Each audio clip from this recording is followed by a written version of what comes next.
Inquire all those questions you've always wanted to know.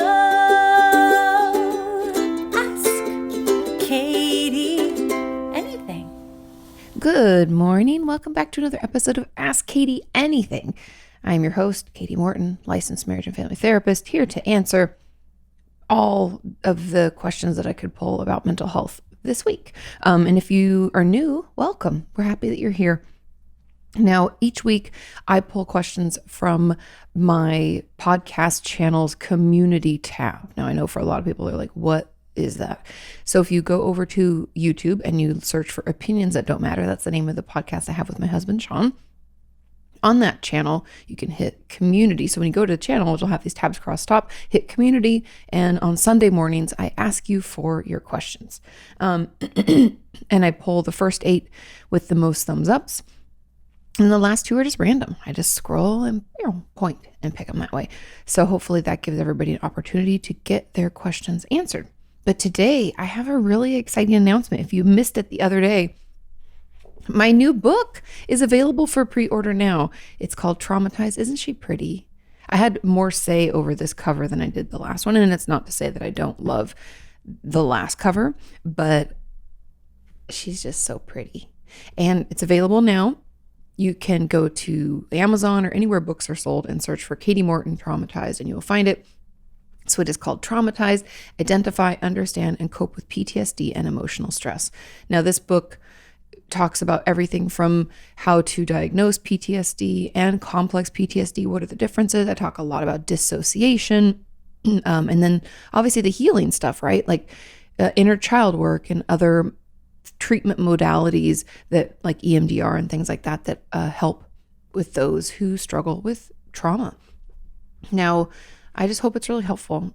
So many of you shared your stories and that was wonderful. So thank you for that. I also talk about transgenerational trauma, how we can pass it down to our children, how we can stop doing that. I'm just looking at the chapter titles. And the science of trauma memories. I dig into where they are in our brain and why they're sometimes hard to recall. And triggers, how do we better manage them? What are they? All of that stuff. So pick up your copy today. Well, not really pick up your copy, pre-order today. It will be released in the States September 7th. And I believe in the UK and other parts of the world, it's toward the end of September. I think it's like September 24th or something like that. So pre-order yours now. I'm so excited that it's out into the world. And I hope that everybody loves it and finds it helpful. Okay, without further ado, let's get into your questions. Now, question number 1 says, hey, Katie, if you're comfortable talking about it, have you ever suffered from a mental illness? I know therapists often say that they know better, but don't necessarily do better. Do you find that to be true? But this was a great question. I'm going to tell you what I remember because I have been on an antidepressant when I was probably like 16 or 17 because I felt like I was depressed. And I was seeing my therapist at the time, and looking back, it wasn't done properly. Like as a clinician now, I'm like, oh, that's not ethical. But my therapist, Sue, she was doing the best she could with what she knew, I'd assume. Because I grew up in a really small town, you guys, like less than 10,000 people. So we didn't have a ton of therapists. We didn't have a ton of psychiatrists. Like, we had things, but it was like very limited. And so I don't remember her giving me any like homework or cognitive behavioral strategies to help better manage my depression. She essentially just talked with me, asked questions, stuff like that. And then when I wasn't getting better and I was like, I just feel so down and I didn't enjoy anything anymore, she referred me to my regular doctor and told them what they should prescribe for me. Can you imagine? She was not a doctor. I think she was like, just like me, like just a therapist. So has no right to say that and tell them what to prescribe. My doctor just prescribed what she told him. I think it was Zoloft, like maybe 5 milligrams, 10 milligrams. I don't remember specifically, but yeah, so I would assume in order to have that happen, I had to be diagnosed with major depressive disorder. Like that's what I would assume now. And I was on Zoloft for 6 months. I titrated up and then titrated off of it because I didn't like how it made me feel. I felt like I didn't feel anything. And I was like, I'd rather feel bad than nothing. But, that was just my experience. So that's what I remember from like childhood when I was a teen and doing that. And then as an adult, I mean, I don't know, from what I know from what Jana has told me, and I ask a lot of questions, is I haven't been diagnosed with anything, but I definitely am now more on the anxious side than the depressed side. I rarely have like down or negative thoughts about things, but I do get anxious at night, and it'll be hard to sleep sometimes, or I'll feel like Sean's like, you call it overheating, where I'll get overly anxious and I'll start like sweating, Yeah. So I guess that's my experience, like my personal experience. And I'm trying to think if there's anything else. I mean, as a teenager too, when I was depressed, which you might be like, this doesn't make any sense, but I definitely had more of like an irritable depression. I would like go running and stuff. And I think that if I hadn't gotten help when I did, like it could have turned into like exercise addiction or potential eating disorder stuff, which I think is why I understand eating disorders maybe better than some people. Also had some really close friends of mine have eating disorders growing up. And so anyway, that's kind of I don't really have anything else to share, but I'm always open to talking about it. I don't think there's anything wrong with, I think more people should talk about it. And I do agree, because I say that all the time too, just because I know better doesn't mean I do better, because I'm still human. I think it'd be like saying that because I'm a doctor, if I was a medical doctor, that I never catch a cold. Like, that's not possible. That doesn't happen. Because we're all human. We're all fallible. We all struggle. And I think that instead of pretending that we have it all together, or that we have this perfect life or anything, or anybody even thinking that and continuing that like false belief, it's more important that we share that we struggle too. I mean, obviously not sharing too much about yourself, but if you share, or even just experiencing something, I think it makes us better at our jobs, because then I know what it's been like for you or for someone else, and I can better empathize, sympathize, and help you manage, right? Because I have like more insider information. So that's my story. I'm always open to talking more about it if you guys have follow-up questions. Like I don't have any secrets. I'm not embarrassed about anything when it comes to stuff like that, especially because, like I said, we need to talk about it more. It's important. We're all human. Okay, let's move on to question number 2. And it says, "Hey, Katie, is fear of crying during a session something that should be talked about? Every time I go to therapy, I purposely don't talk too much about the things that make me teary, or I play down how I feel about what we're talking about. It frustrates me after a session, as I feel like I'm getting nowhere. How can I change the way I seem to put more barriers up when I'm in session? Thanks for all that you do." And an add-on to my question, I've been working with this therapist for just over 2 years now, so it's not like it's because I don't know her. Is this a sign to change therapists, or is it just me? I generally see crying as a weakness for me, not for others. So maybe that's got something to do with it. I thought this was a great question. There's a couple comments that I'll get into after, kind of in the same vein. So yes, this is something that you should talk about, because here's the way that I see this question is the fear of crying during a session. So it's not like, because I hear from a lot of people like, I just can't cry. In this particular situation, we should always bring it up, by the way. But if we're afraid of crying, and even the more insight that you gave, like you're saying, you see it as a weakness, that would be what I would dig into. Because there's something in there, and I'm curious, like, who told you that crying is weak? Parents often say that, especially not that it's only to boys, but a lot of times to boys. They'll say like, boys don't cry, or even like one of my old coaches for softball back in the day used to be like, girls don't cry, rub it. Like if you got hit, he'd be like, rub it off, get in there, do your thing. Like it was like you couldn't show weakness, like as if crying's weakness, right? So anyway, a lot of people believe that. And so we could have heard that message. And in therapy, that's what I would want to dig into. So I'd bring this up with your therapist and say, hey, I find, that I think of crying as a sign of weakness in me. And so I purposefully don't like to talk too much about things that make me teary, or I downplay, when I'm in session with you, so that I don't get too worked up, and I don't know how to overcome this. So that's the beautiful thing about therapy is, as the patient, we don't have to have the answers. We just have to know what the issue is and be able to communicate it as much as possible. And that's what you're doing here. And so I would encourage you to let your therapist know about this. Tell them, hey, I see crying as a weakness and I fear doing it in session.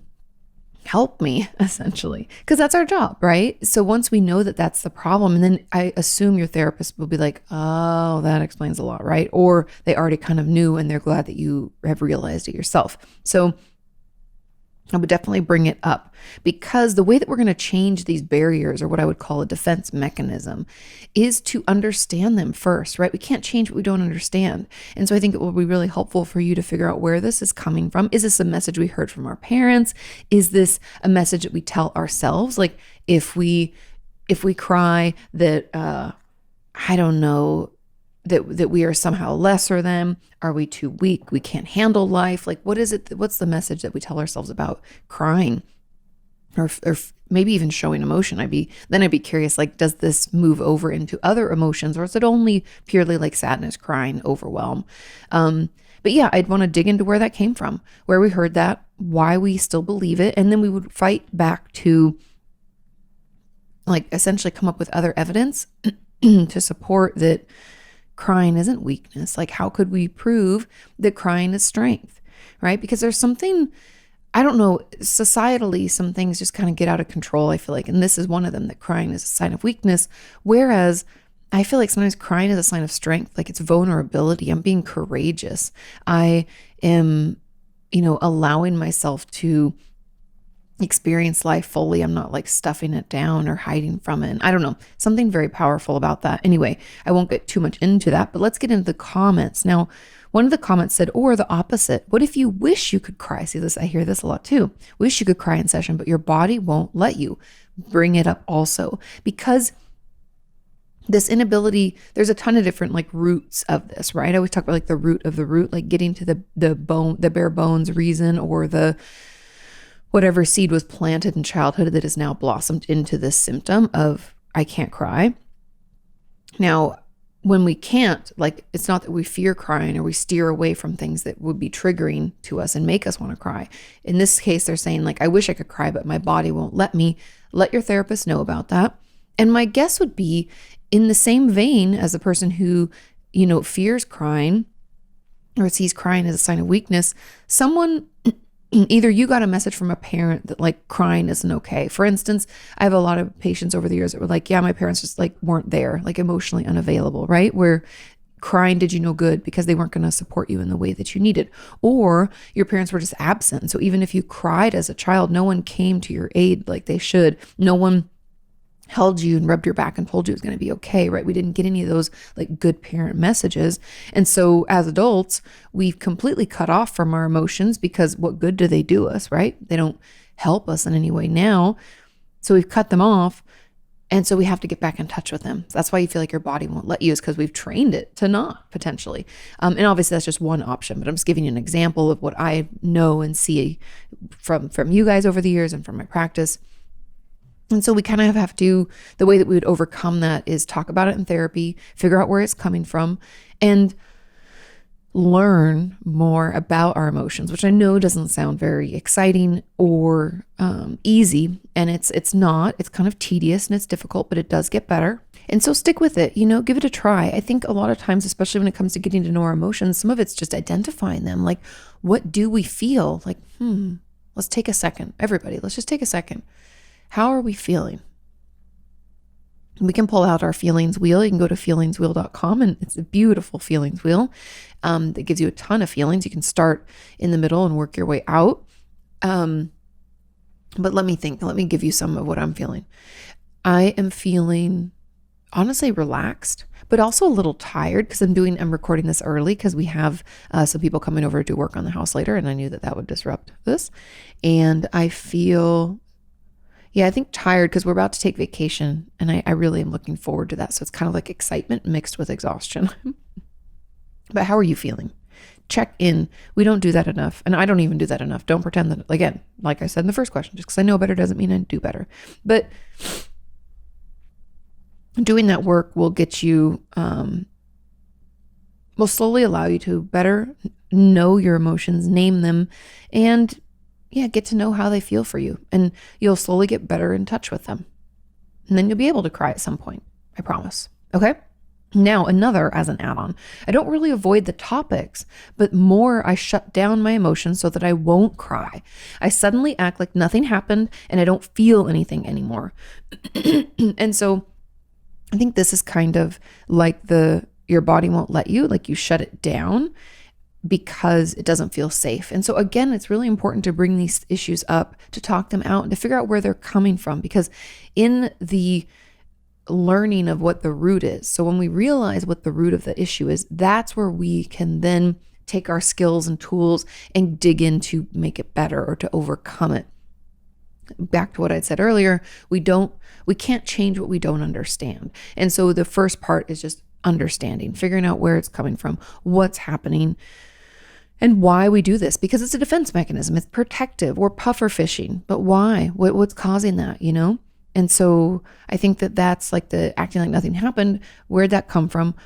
What caused it?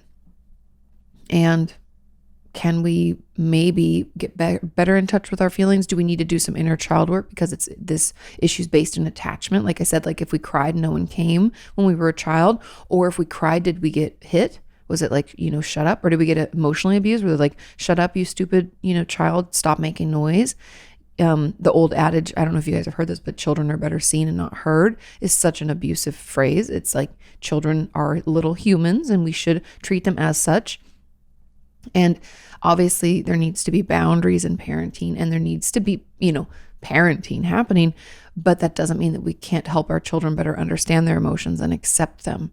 And I think that parents never did that. And that could be why a lot of us struggle with our emotions in general, is because no one ever talked to us about them. No one ever allowed us to feel them openly and helped us name them when we were younger. So we have to do all this emotional intelligence work as adults. And yeah, unfortunately, that's most of us are in that bucket. So don't feel like you're suffering in a way that no one else understands or that something's wrong with you. A lot of us go through that, okay? And then the final add-on question says, what will happen if we do cry in session? And what do therapists think when we cry in session? First of all, it's very common. What do I think? I think, honestly, it depends on the situation. Like if I have a patient that can't really get anything out because they're crying so hard, I will think maybe we need longer sessions, or maybe we need more frequent sessions, because in order to get that, because crying I see as kind of like an overflow, and pun intended, because when we feel so emotional that like the crying is, because I've had patients where the crying is so hardcore that we can't really get the words out and we can't really do anything in therapy because we're just dumping, right? They dump a few things and then just cry about it. And that's important, because in therapy, you need to feel like you can dump everything that you are experiencing and I can hold that for you. Meaning it's not too much. I'm not going to turn away. I'm not going to ignore you. I'm going to participate with you, and I'm going to validate you and be okay with this, right? We're going to say that I'm going to hopefully get the message over to you that these emotions are okay and valid. Now, and patients cry all the time. I mean, I do have some days, I guess, back when I was seeing like 8 or 10 patients a day. Every once in a blue moon, I'd have a day where nobody cried, but usually at least one person cries, okay? So that's how common. Almost every day, somebody's crying. And sometimes a lot of, like, multiple people. But so if you cry, I just think that we've, A, there's something to dig into there. B, if it's so hard that we can't get through anything else, then I'll think maybe we should have longer sessions or more frequent sessions. And then I guess C is that we've kind of not like hit a nerve, because I don't even like that phrasing, but it's like we've stumbled upon something that probably needs more work, or is so emotionally charged for you that we maybe have to go a little slower. Like I'm assessing the overwhelm to make sure that I'm not the person causing it, that I didn't push you too far, ask you too many intense questions, or move too fast. Instead, I want to make sure that I'm going at a pace that feels good for you, that you can get teary but still push through. Like it's a balance with therapy where I want to challenge you but not overwhelm. And so it's more of that. Like I'm just assessing how well I'm doing and how well you're doing, and how we're working together to get you to feeling better. But crying is fine. It's a very normal thing. I don't think as long as you can talk through it and keep going, there's no problem in therapy at all. And even if you can't talk through it or can't get through it, that's just more helpful information as we move forward. That makes sense? I hope so. Okay, let's move on to question number 3.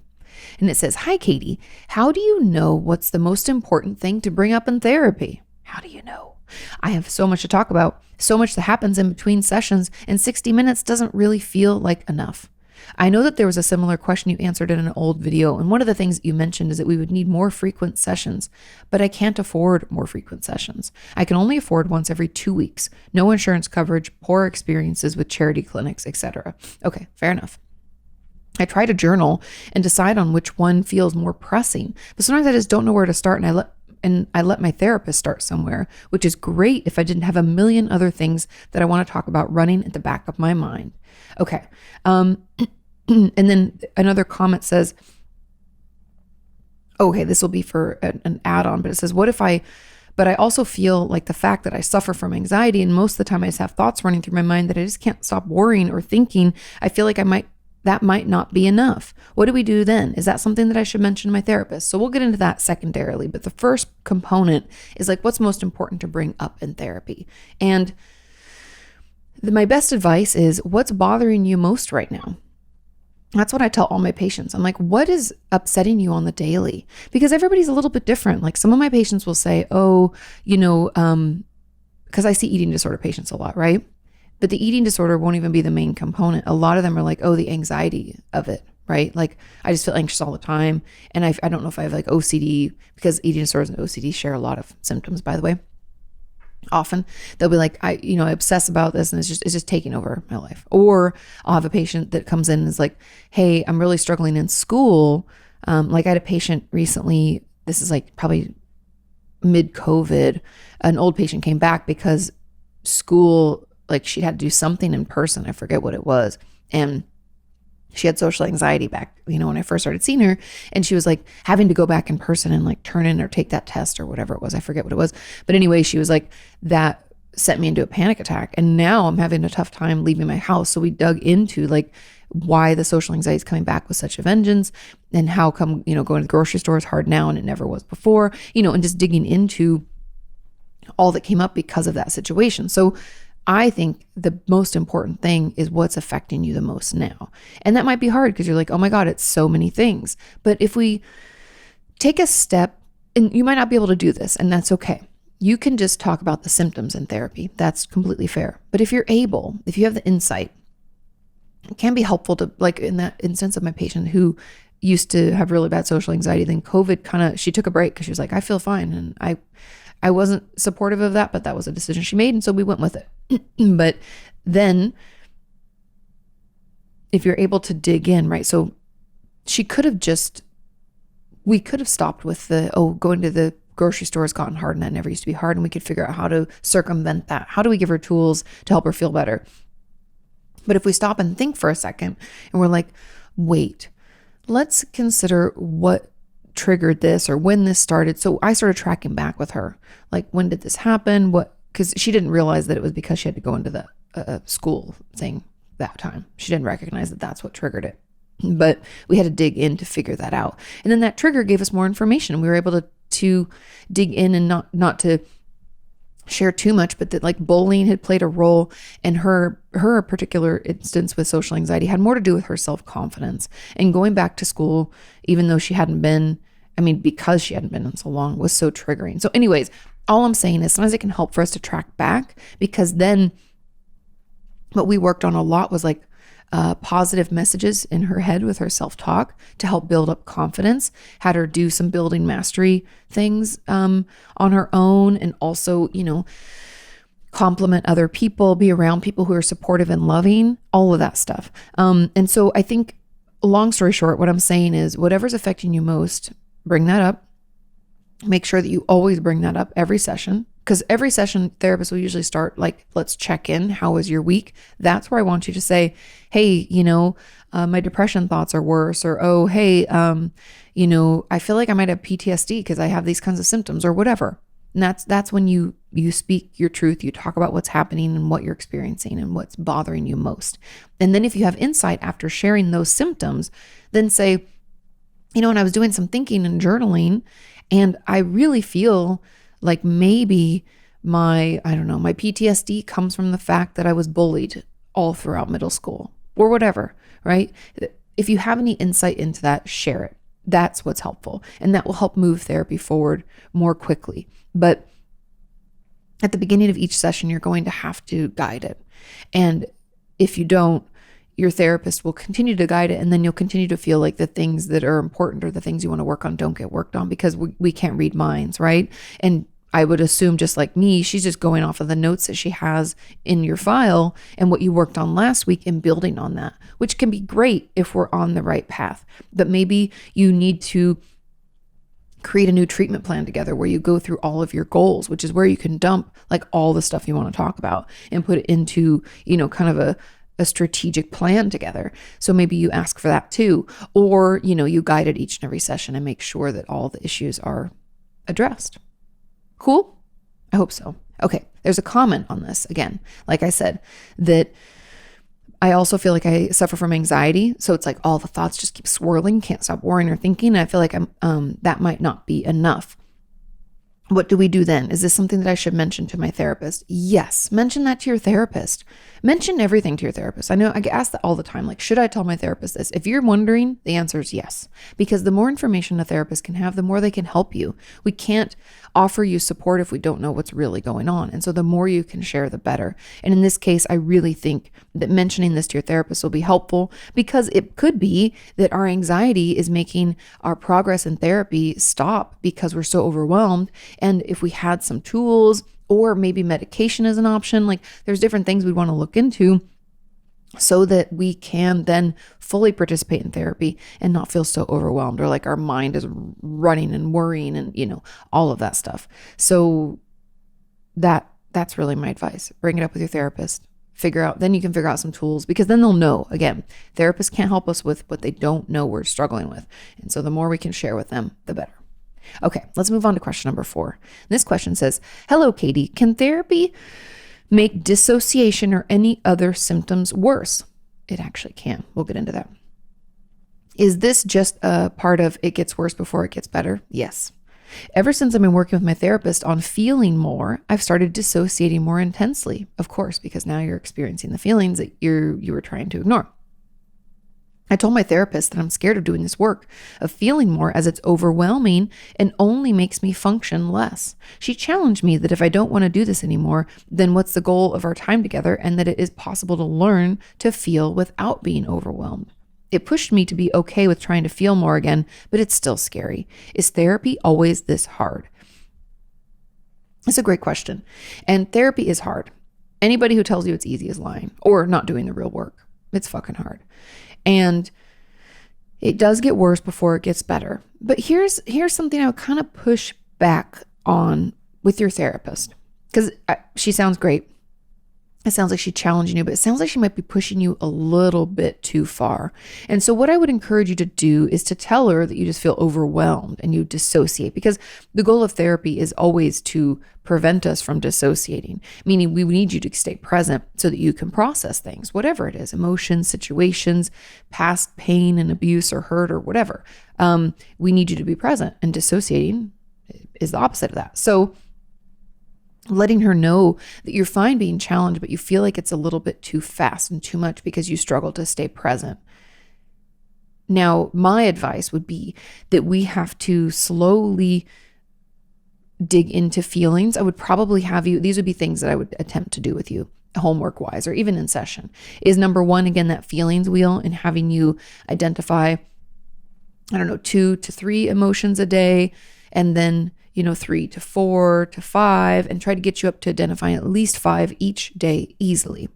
From there, then I would have you put that feeling word into a sentence without using it. So it'd be, like if I was talking about, let's say I feel irritated. So if I was going to put that in a sentence and not use the word irritated, I would say feels like upset, anger, and frustration. Everything gets on my nerves. That would be how I'd describe irritated personally. And that would be it. And so we're getting to know our feelings. We're getting to know how we experience them and what other feelings words are attached to them. And then I would take it a step further where it's like, where am I experiencing this in my body? Irritation to me, I like clench my fists and I can feel it in my throat. You might be different. But doing that work slowly, I feel like would be a little bit better and hopefully prevent you from getting too overwhelmed so much so that you're dissociating, because that again is not the goal. And so let your therapist know you think it's going a little bit fast and you'd like to slow it down. And you can even offer up some of the things that I offered here and see, and maybe you've already done that work. If that's the case, maybe we just need, we need a little bit more time. Like when we dive into the feelings and the situations, like maybe I'm not understanding why you're dissociating, right? Maybe you're dissociating in session because you're finally talking about things. I don't know. But I think that overwhelm, we're going to have to figure out why it's happening and get us to a place where we're not doing that every time so that we can stay present so that things can get better. But I'm glad she's challenging you and I'm proud of you for sticking it out, but let her know that you're fine being challenged, but it's too much. Okay. Now there was a comment on this that, "Hi, Katie, I have a follow-up question. I keep having panic attacks during my therapy sessions. Does this mean I'm getting worse? Or is it just a sign that I am processing things? I'm scared to explore my thoughts and feelings because of this, but I don't want to shut down or numb out again. Is this normal? Thank you for all that you do. Love from Zimbabwe." Ooh, Zimbabwe. Okay. This is a great question. Now, you should not, again, same as the last one, you should not be having panic attacks in session. I'm not saying they won't happen. Like we will dissociate, we will have panic attacks in session, but it should not be happening all the time. That means that it's too much. We're doing too much in session. They're pushing us too far. And I don't want any of us to get re-traumatized or feel so overwhelmed that we can't stay present. And honestly, it's almost like that session doesn't count, right? Because we're too overwhelmed. We don't even have any memory of it. And so, no, it doesn't mean you're getting worse. I think it means that you're doing too much too fast in therapy. And so what I would encourage you to do is to let your therapist know that this is happening and that you feel overwhelmed. And what we really can do from that then is maybe, again, slow things down. I know we all want to rush through therapy and feel better immediately, but it's just not how it works. Like we can only work as fast as our brain will allow us and as much as our nervous system can tolerate. And so we will have to kind of, it's such an interesting dance in therapy because we want to push us a little bit, but not too much. And so if we start to feel overwhelmed, maybe we have a panic attack, we let our therapist know, okay, we don't do that much. We know that that's too much for our system. But then maybe in 2 or 3 months, we try that kind of level of pressure again, and it might not cause a panic attack, right? We're getting better and we're able to stay present more. When it comes to the dissociation, the first part of this question, like maybe we have better grounding techniques on board so that we don't feel the need to pull the ripcord so quickly. There's all these things that we'll get better at. We're like building new muscles. But if we're having panic attacks and dissociating every single session, we either need to slow what the therapist is doing, like slow the therapeutic process a little bit, or, and I will throw this in, and I know you guys aren't going to like this, but we have to try harder. I've had patients who prefer to dissociate or not have panic attacks, that's not true, but dissociate or just pull out, and they will let themselves do it, to which I have to challenge them to stay present, because if they don't, then it's not worth us getting together. And I know it feels easier to pull away, but it's not actually beneficial or therapeutic. And so I have to kind of argue with them about this and find ways for them to ground and help them ground and see if there are any tools or techniques that I can utilize in session to help keep them present as well. But yeah, sometimes we have to fight harder to stay there. So those are my thoughts. Therapist is probably going too hard, too fast, or we're not trying hard enough because it kind of feels good maybe to dissociate. With the panic attacks, nobody likes having them. I think it's just too much and overwhelming. Please tell your therapist and slow things down just a little bit, okay? Let's move on to question number 5. It says, Katie, what's your opinion on personality tests like the Enneagram or the Myers-Briggs? I'm an INFJ and an Enneagram 4 wing 6. Also, my love language is mainly gift giving. All of these things are very different to all of the types that my family is. Can that explain why I often feel misunderstood and the odd one out, or why I struggle with certain mental struggles that don't apply to, say, my siblings despite growing up the same? And if so, is there a way I can use the knowledge of my types to better communicate with my family and adapt to each other and understand each other's needs? I hope this question makes sense. Thanks for all that you do, Katie. It is always appreciated so much, and you enrich so many people's lives with your wonderful mind. Oh, so sweet. Okay. And there are some follow-ups to this. So my opinion on personality tests and Enneagram, like Myers-Briggs and stuff, if it helps us better communicate and better understand ourselves, I'm all for it. I mean, I'm an Enneagram 2 wing 6. And I find it very interesting. But not all of it always apply. Like there's always things that like don't apply, right? And I think a lot of us are seeking, just hear me out. I think these things are super popular because a lot of us just want to feel understood. We want to feel seen. We want to feel heard. I've been contemplating doing like a speaking tour, where I can sign books and hang out with all of you and do some Q&As and stuff like that.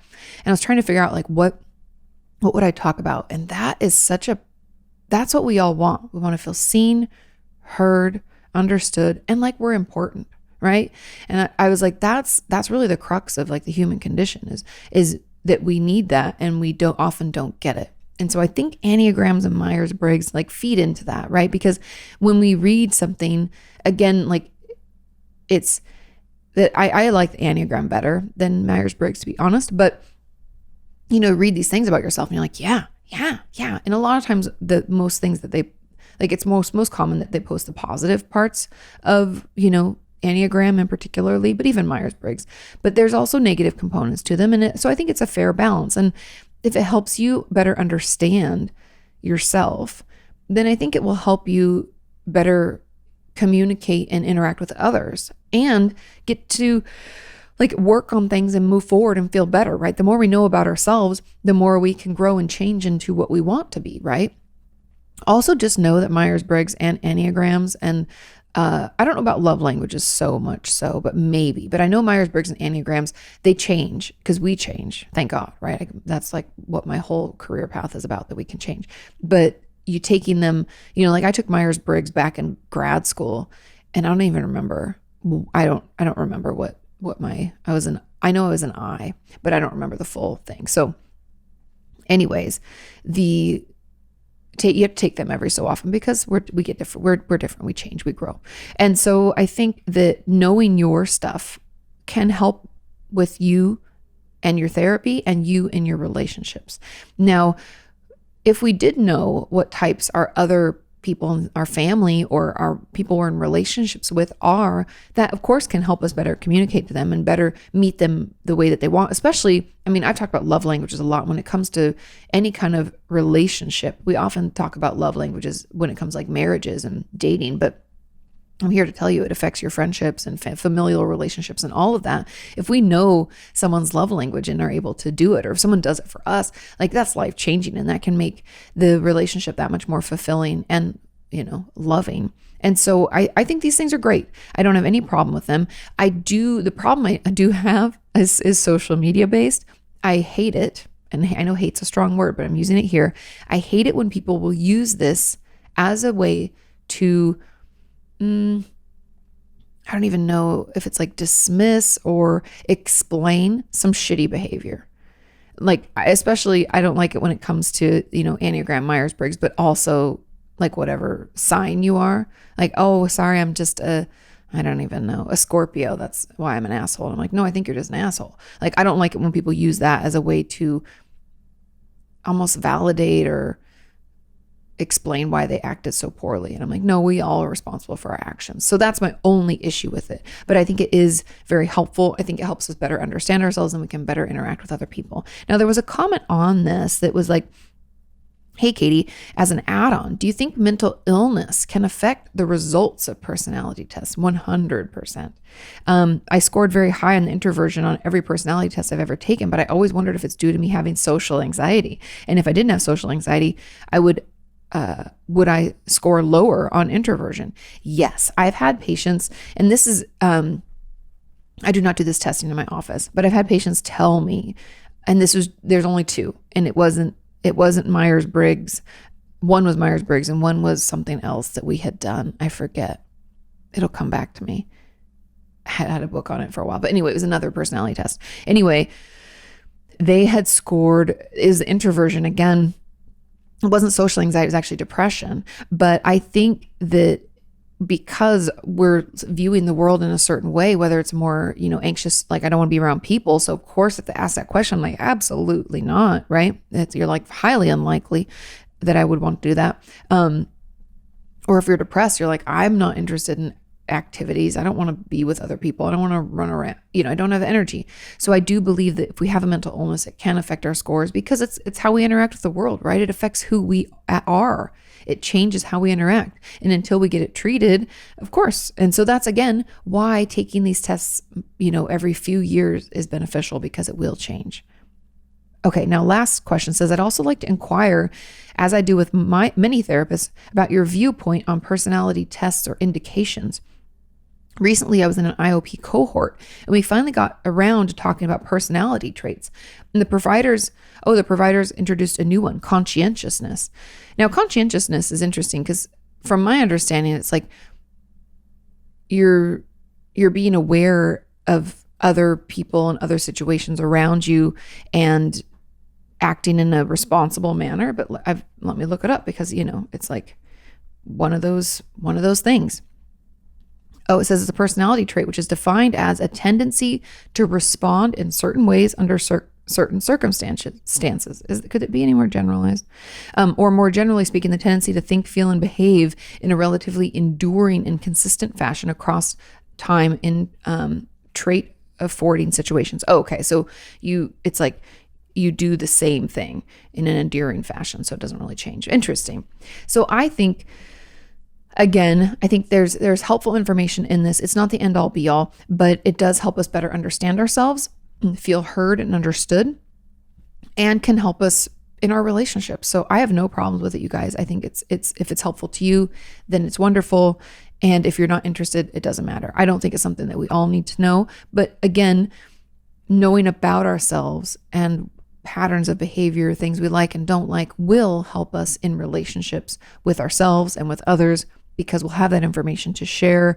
And we can, again, but we can help people treat us the way we want to be treated. So it's like we are able to communicate our boundaries. We are able to let them know and what we want and ask for it, or talk about the needs that we have and see if they're able to meet them. Like, having that information about ourselves will allow us to better communicate and then have better relationships. Okay, moving on to question number 6. It says, "Hi, Katie. Why don't I want life to go back to normal? During 2020, I was struggling again, but I was able to get some help this time. But now that things are slowly going back to normal in England and everyone is very optimistic, it's making me feel worse. Everyone is excited, talking about their plans. It just makes me feel sad. I feel lonely and unmotivated. I want to be around people, but at the same time, I'm scared to meet people. I don't want to be too clingy. I also feel out of touch with people that I knew before, people who were just loose acquaintances or friends of friends. I hated the break from life that 2020 gave us, too much time to think. But at the same time, I'm scared to start life again and take it off pause. I want to make plans and meet people, but it all feels like too much effort. Do you have any advice for returning to normal life? I feel guilty that a part of me really doesn't want lockdown to end when that would make other people so happy. Thanks for all that you're doing." Of course, this is an interesting question. And I don't think you're alone. So, sorry, my chapstick, I knocked it over.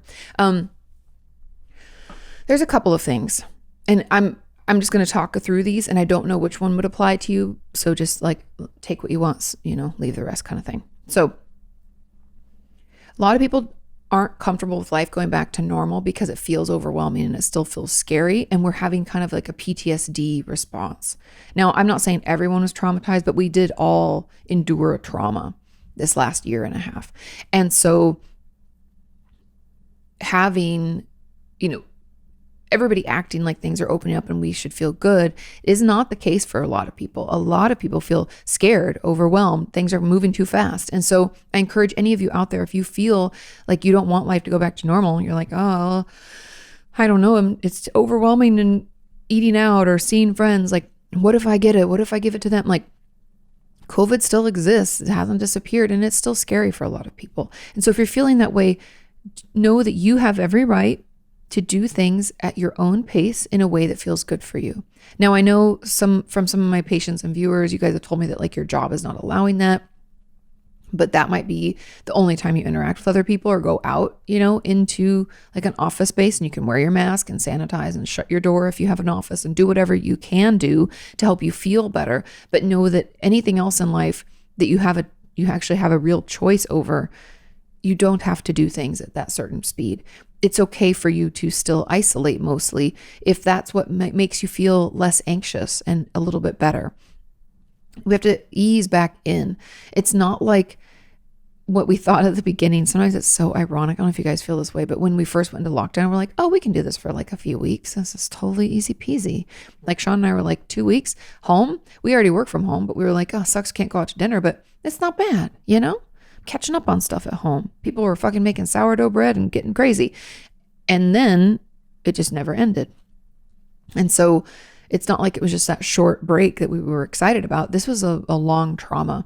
And so I just want you to know that it's okay to feel scared about it. Now, I realize that that's not actually what this person's question is, but I just wanted to address that because I've heard that from a lot of you, that you're feeling overwhelmed with the idea of things becoming, wide open again. And that's okay. Take your time. Now, with this, it sounds like depression. Now, because you're worried about being too clingy, so we're shit talking ourselves. Then, you didn't like the break because it gave you too much time to think, which makes me think depression, anxiety.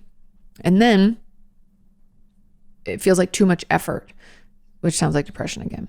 So my advice to you is to get more support and potentially, get more tools or techniques to better manage your depression, because it sounds like if you weren't depressed, you'd actually be excited about this. Now, I could be wrong, but that's just my suspicion. These are all like little red flags. We're scared to meet new people. Maybe that's a little social anxiety, but you say you don't want to become too clingy. So it's almost like you're shit talking yourself. Like, oh, I'm going to do this. People aren't going to like me, blah, blah, blah, all that nasty stuff we tell ourselves. And then, I want to make plans to meet new people, but it feels like too much effort and too much time to think. All of that to me is just like depression. And so I believe if we can get some better tools and techniques, or possibly medication to assist with that you will feel better and you will be okay. Now, on another note, if let's say getting more support or medication or whatever takes a while, I'd encourage you to start paying attention to how you're talking to yourself and see if we can use some of those bridge statements. I've talked about those over the years, where it's like, instead of trying to think positively, like fake it till you make it, because I'm not a big fan of that, because our brain's like, doesn't agree. But we can talk a little bit more nicely. So instead of saying like, I'm going to be too clingy and everyone's going to hate me, we could say, I'm open to thinking about, or believing, maybe I'm open to contemplating that I might not be as shitty of a person as I think. Maybe I'm open to it. I'm open to considering that I might not be a terrible person like I think. And that's just how we have to work, building little by little, building a bridge over into a more positive space. So as we move through, we can get to a place where we're like, I do think that it's possible that I'm nice, right? We're getting more positive as we move. And so that's what I would encourage you to do as you try to figure out how to best treat your depression, because I'm very suspicious that that's what it is. Okay, let's move on to question number 7. And let me just make sure I didn't miss anything. No, I didn't have any other comments. Okay. Question number 7 says, hey, Katie, I have a question faced by many people. How can someone overcome the fear of being left alone and also overcome the void of loneliness? Okay. So how do you overcome the fear of being left alone? So the fear of abandonment, and also overcome the void of loneliness. Okay, gotcha. And then there was a comment that says, this matches to my BPD symptoms. I'm not surprised. And also to my question, can someone with BPD ever have so much trust in others and in themselves to not feel lonely the whole time? If this is possible, how do I get there? Okay, great questions. So it's a tricky dance. Now, when it comes to, overcoming the fear of being left alone, so the fear of abandonment, and also overcoming the fear of loneliness, right? They're almost like they're like opposite things, right? So the fear of abandonment it comes out of essentially, it is a huge indicator and a huge trait in those of us who have BPD or borderline personality disorder. And so when we fear abandonment, it's like we never trust that and people don't realize this is where BPD, like where these symptoms come from, but it's like, we don't think we're good enough. It comes out of our like distrust of ourselves, or feeling like we, I don't know, maybe don't know who we are, and we maybe don't like what we know about ourselves. And it's kind of this like shit talking, terrible feeling about ourselves as a whole. There's tons of shame and just inadequacy that we can feel. And that is why we assume people are going to leave us. It's just a matter of time, right? I'm such a trash monster. No one's going to want to be around me. So we fear that all the time. But then we feel lonely because no one truly knows us, and we tend to cut and run ahead of time, right? So in order to prevent us from being abandoned, we leave first, because then at least we're in control and someone else isn't in control doing it to us. Does that make sense? I just want to kind of explain to people what that's like and why that happens. Now, the way to overcome that fear of abandonment is honestly through DBT. Dialectical behavior therapy will be a life changer for you. To be able to be mindful and recognize when this is triggered. So when do I fear being left alone so much? Like when does my fear of abandonment get really loud and strong? What caused it? What does that tell me about it? Is this a trauma-based response? A lot of times it is. Or is this, because of the feelings I have of inadequacy about myself in romantic relationships? Like, where does it come from? I'd be curious about that. And then as DBT builds, and if any of you don't know, it starts with mindfulness and builds through other pillars of treatment. And another huge component for you is going to be emotion regulation. And one of the biggest parts of emotion regulation is to take care of our basic needs so that we're not so vulnerable to our emotions going up and down. Meaning that if I have a cold, I should get it taken care of. And if I need to take my medicine, I should. And I need to sleep enough, eat enough. I talk about HALT all the time. The two main acronyms of this like self-care is ABCs, please, and HALT. Now, ABCs, please, is a lot to dig through. So we'll just do the HALT. It's hungry, angry, lonely, tired. And we need to take care of those things. You can see that loneliness, and we'll dig into that next, is in there. But those tools and techniques and having a therapist who gets that stuff is really going to help. Now, if you don't have access to a DBT or dialectical behavior therapy person, attachment based could work, trauma specialist, any of those things would be really helpful too. So that's how we overcome it. And there's also some like work we're going to have to do on ourselves and the way we talk to ourselves about our situations. Like I said, a lot of the BPD symptoms come out of us just feeling like something's wrong with us and nobody's going to like us. And so managing that and using those bridge statements to make it a little more positive will be really helpful. And then the void of loneliness. I think the truth about people feeling lonely is often we can have relationships, but the relationships aren't, what's the word? It's like, they're not intimate enough. And I don't mean intimate in a sexual way. I mean intimate in a I know you, you know me, really way, where it's like, about the stuff that happened with my dad, let's say. You understand when I feel emotionally overwhelmed, and I can tell you what's really going on in my life. That kind of closeness and understanding and intimacy is the true killer of loneliness. Because I can't tell you how many of my patients have said, like, I can be in a room with like 10 of my friends and I still feel lonely. And the truth about that is like that's because our relationships are not that close. They don't really know us, even though they're friends. We haven't let them in.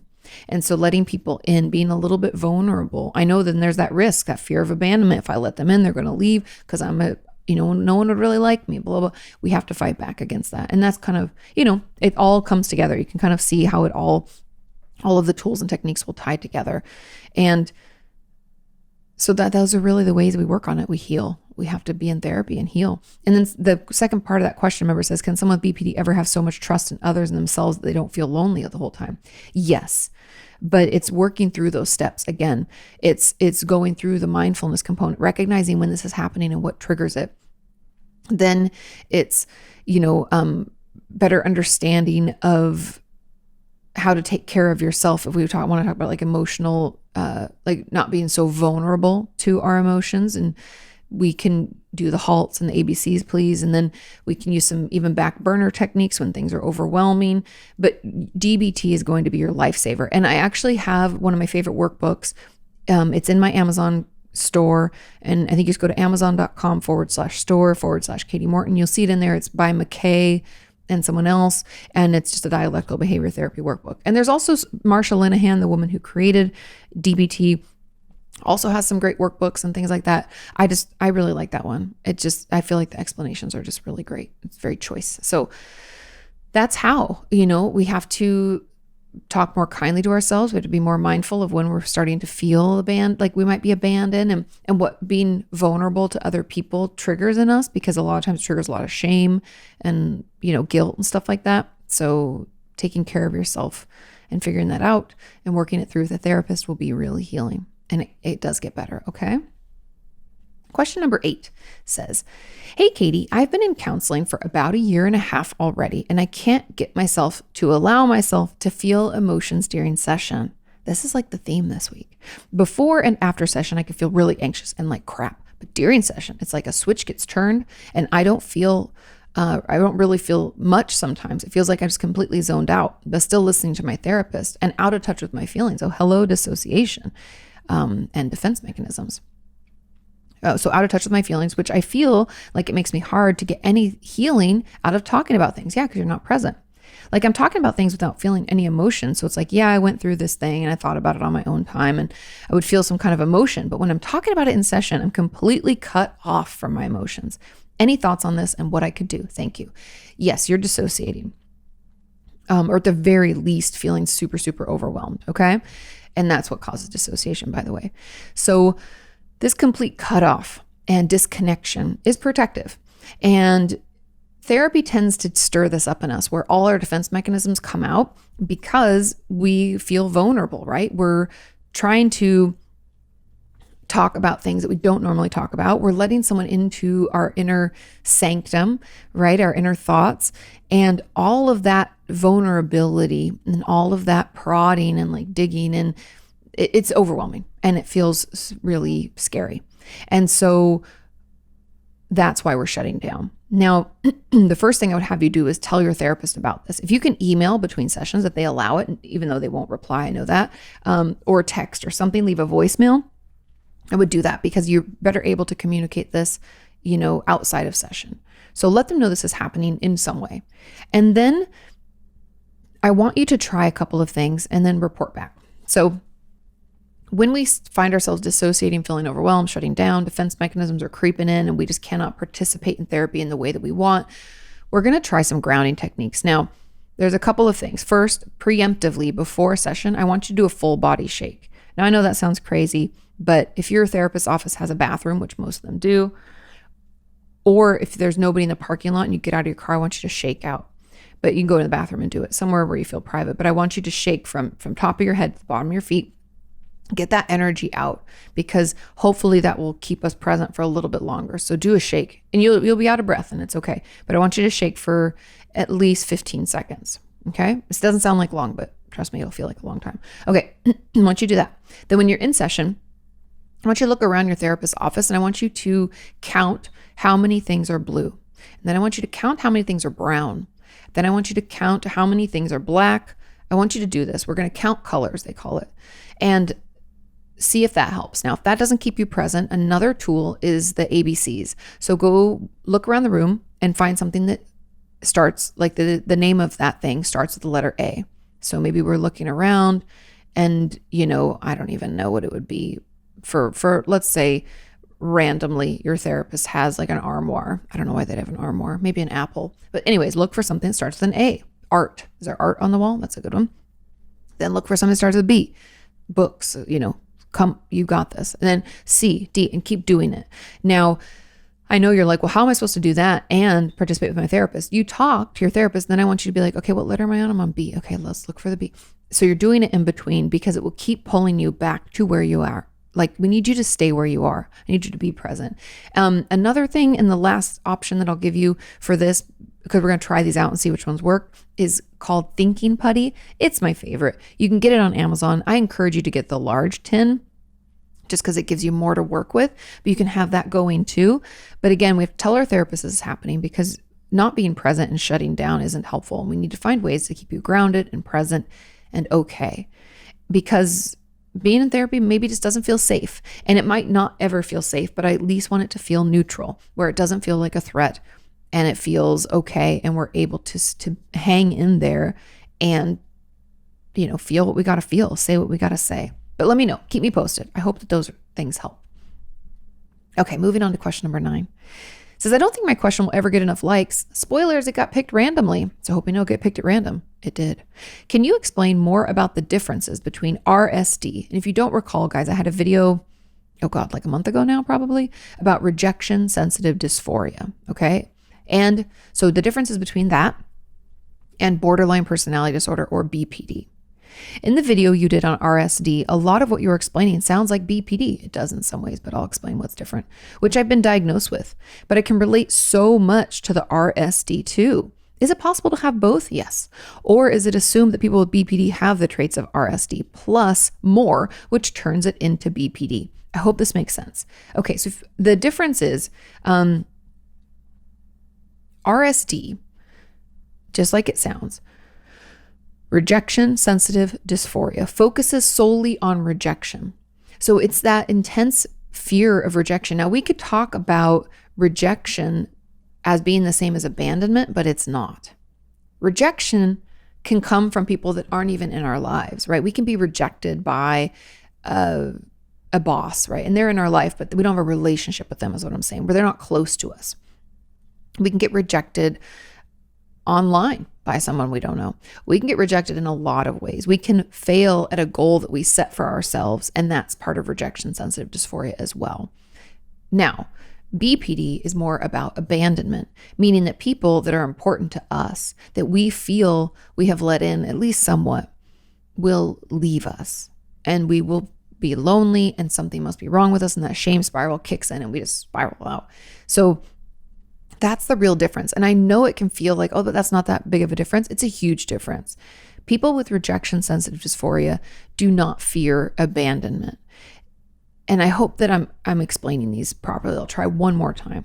So rejection is when someone that maybe we thought we might like does not like us back. Let's say we ask someone out for coffee and they're like, oh, I'm sorry, I'm not interested. Oh, rejected. Or let's say that we try out to be on that trivia team and we don't get picked. Rejection.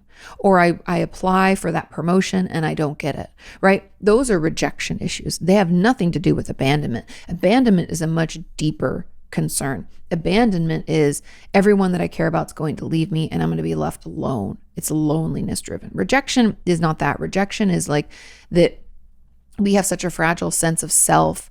We don't feel secure in who we are. And so someone telling us that we're not good enough, only reminds us of that. And it's super painful because we haven't healed that. Does that make sense? And it can be really hard for us to get over. Now, BPD obviously can be hard for us to get over too. I'm not saying that one over the other, but that's the main difference. Abandonment is very different from rejection because abandonment is a deeper relationship and a closeness. And then that horrible feeling of loneliness, where rejection doesn't have anything to do with having people in our lives. It's about being accepted. Make sense? I hope so. But let me know if you need more follow-ups. Okay, our final question. Question number 10. It says, hi, Katie. Thank you for your work. Of course. I hope you're having a good day. I am. So far, so good. My therapist recently diagnosed me with complex PTSD, or CPTSD, but all I read about it online says that the traumas that lead to CPTSD usually happen in early childhood. No, not the case. Still, the criteria fits my symptoms. I'm 29 now, and I don't really remember much of my childhood. That could be trauma. But I know from my parents that I have been a very sensitive and shy child. Could that also have something to do with it? Is it possible to have complex PTSD, although all of my traumas happened when I was 17 and older? Thanks and love from Germany. Yes, trauma doesn't care when it happened. A lot of people with complex PTSD did have childhood traumas. However, doesn't matter. If it happened when you're 17 and older, it's still, for those of you who don't know, complex trauma happens when we have repeated traumas. And it really erodes at our sense of self and our ability to trust our own feelings and thoughts. And it can make it so difficult that we find ourselves in other scary situations because we don't trust our own inner gut. We look to other people to make decisions for us, and it can make us really difficult in relationships. We can have a tough time regulating our emotions because of all the trauma that we've sustained. So complex PTSD can happen no matter what age. It really, the main thing is that we have had multiple traumas in our life. That's it. So it doesn't matter what age. And I know a lot of the information out there probably does focus on childhood because a lot of people who have complex PTSD have had trauma starting younger and building throughout their life, but it doesn't actually matter when it started. Okay? Cool. Now, the second component says that you don't really remember much of your childhood, but you know from your parents you were a very sensitive and shy child. That could have led to us, and I'm not saying this is true, I'm just hypothesizing with you, because you don't remember much of it, which is always a red flag as a therapist. If it's normal to not have like a full memory, right? Because those memories aren't being used. I'm not pulling actively from my childhood at like 7 or 8 and being like, oh my God, remember that day my brother and I had a mud fight? We had a lot of mud fights, or built that fort in the woods. Like, I'm not actively retrieving that data. So it slowly gets harder and harder for me to retrieve fully. And every time you retrieve memories also, by the way, they're changed, because just the act of retrieving them alters them slightly. Isn't that fascinating? It's all in my book. Oh, and I knocked over my chapstick. But it's all in my book, Traumatized. You can pick it up. Order yours today. It'll be available September 7th.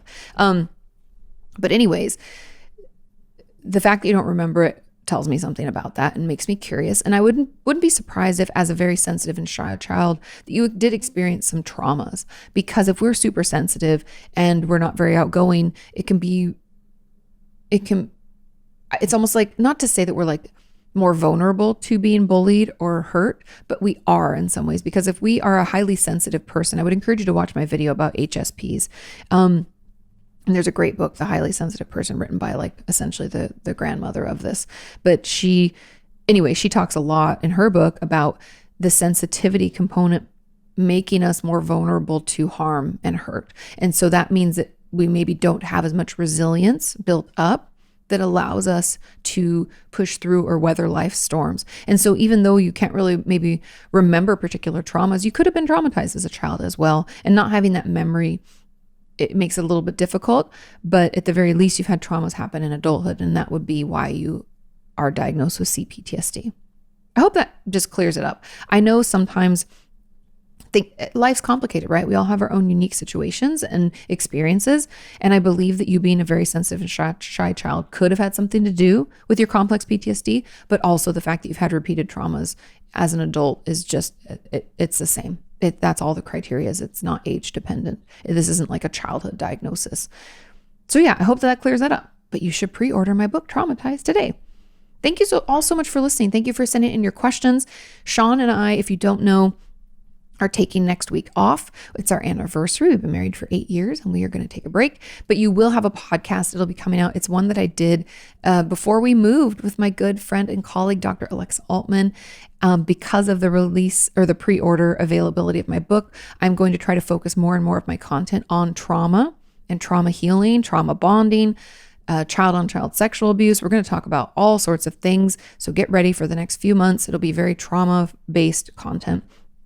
But that will be what you see next week. So hold your questions if you have them for the week after, and I'll be coming right back to talk with you. But thank you so much for listening. Please share this with a friend. It really, really helps. The more people we can reach, the better. You never know who you're going to help by sharing this on your Facebook page or, sharing on Instagram. The more we talk about this, the more we share, the better off we all are. Have a wonderful, wonderful week, and I will see you next time. Bye. Ask her why breakups suck or why you've hit a plateau. Inquire all those questions you've always